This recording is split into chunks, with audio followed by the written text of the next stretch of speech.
Good morning student. बेटा आज का जो आपका टॉपिक है वो है ऑर्डर कोलम्बुला। तो ऑर्डर कोलम्बुला में देखते हैं क्या है बेटा इसका। ठीक है, चलिए। This is largest order of A terracotta insect. ठीक है, ये टेरिकोटा इंसेक्ट का एक लार्जर ऑर्डर है। ठीक, they are usually small, mostly dark in colour.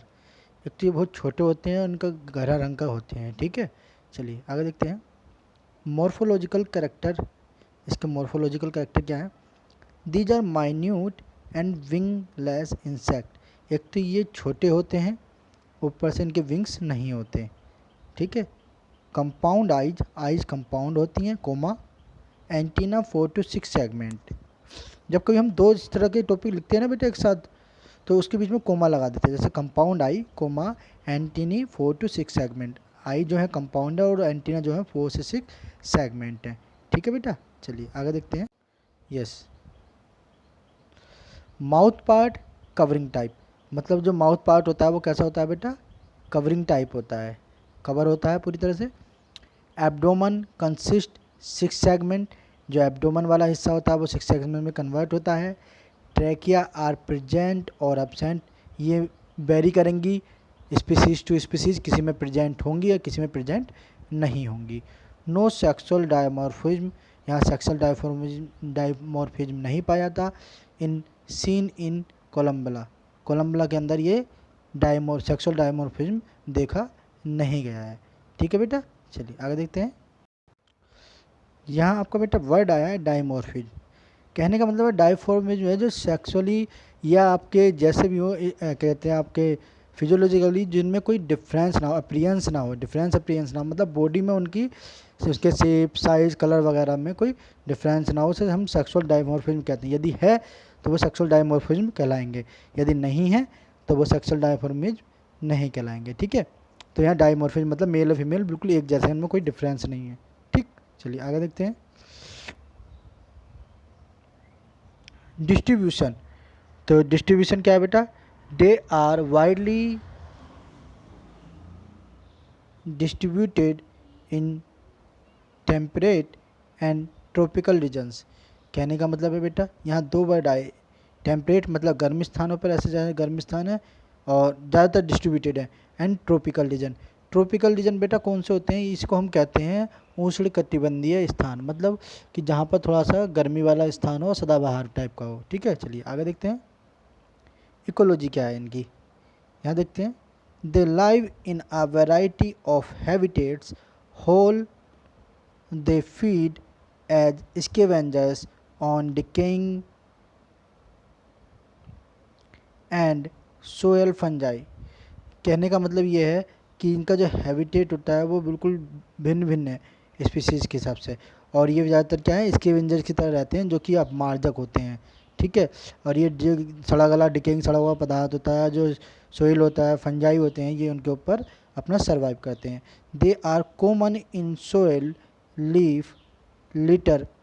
तो बेटा ये क्या होता है? सोयल लीफ लिटर मतलब पत्तियों का जो लिटर, लिटर ये वर्ड आया है, इस वर्ड को ध्यान देंगे, थोड़ा अलग है बेटा। ये लिटर है ना कि लीटर है। ठीक है, लिटर मतलब किसी पत्तियों का कूड़े का स्थान, मतलब पत्तियों का ढेर लगना किसी जगह, कहीं पर बहुत सारी पत्तियाँ इकट्ठी हैं तो उसको हम लीफ लिटर कह सकते हैं। ठीक है, एंड आगे देखते हैं।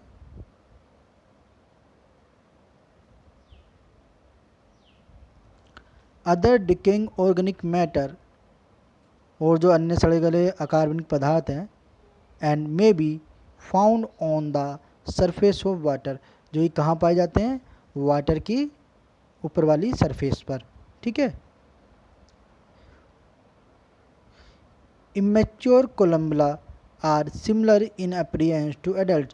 जो इमेच्योर कोलम्बुला मतलब जो ऑर्डर कोलम्बुला के अंदर जो इंसेक्ट पाए जाते हैं, अगर ये इमेच्योर भी हैं तो ये किसकी तरह दिखते हैं? जैसे कि एक एडल्ट होता है। ठीक है, चलिए आगे देखें।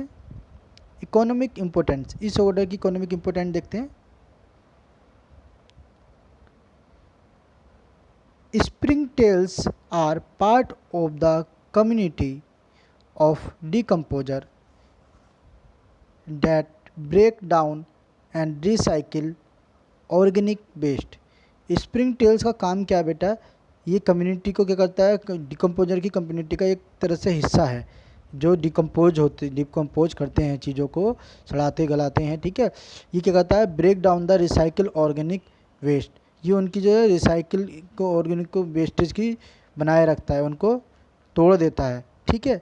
डिकम्पोजर जो है उन ऑर्गेनिक वेस्टेज को तोड़ देता है। कैसे, ए फ्यू स्पीसीज, अगर देखा जाए बेटा, a few species feed on living plants, कुछ ऐसी स्पीसीज है जो कि लिविंग प्लांट पर फीड करती हैं, मेकिंग टिनी होल्स, और उनके अंदर छेद कर देती हैं छोटे छोटे, इन लीव्स स्टेम्स, पत्तियों में, और इन लीव्स कोमा स्टेम, यहाँ पर कोमा लगाओ, स्टेम, एंड रूट्स, ठीक है, उनकी जड़ों में, ठीक।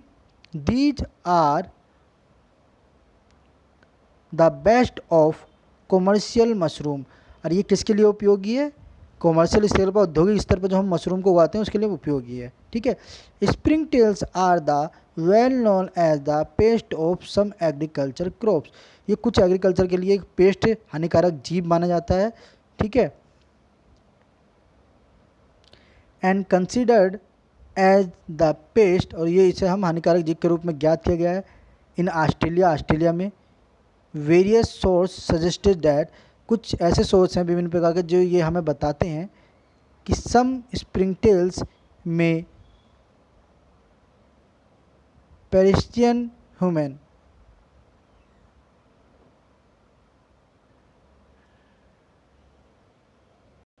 तो वर्ड है बेटा यहाँ पर एक पैरासिटिन ह्यूमन।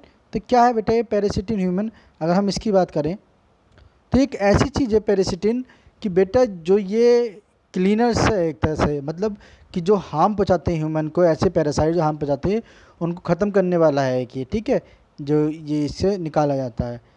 आगे देखते हैं इसमें, दे मे बी अबेंडेंट पाया जाता है इन डैम्स प्लेसेज, जो डैम्स प्लेसेज हैं सच है, जैसे कैसे, मशरूम सॉरी ये बाथरूम्स एंड बेसमेंट, मतलब बाथरूम जहाँ पर एकदम से सीलन वाले इलाके हों, बेसमेंट जहाँ पे कोई जाता आता ज़्यादा नहीं हो, एंड कोज स्पर्म इन्फेक्शन, वहाँ पर ये अपने स्पर्म और ये मतलब क्या कोज करते हैं, स्पर्म के अंदर इन्फेक्शन कोज करते हैं, एंड अदर न्यूरोलॉजिकल प्रॉब्लम, किसको, ह्यूमन को करेंगे ना, वहाँ पर स्पर्म इन्फेक्शन करेंगे और न्यूरोलॉजिकल प्रॉब्लम को क्रिएट करेंगे। इसका एग्जाम्पल क्या है, स्प्रिंग टेल, ये जो है स्प्रिंग टेल, तो ये हानिकारक है इकोलॉजिकल रूप से कई जगह से। आगे देखते हैं बेटा इसको। अगला बेटा आपका टॉपिक आता है ऑर्डर ऑर्थोपटेरा, तो इसे हम नेक्स्ट वीडियो में करेंगे। ओके, थैंक्स बेटा।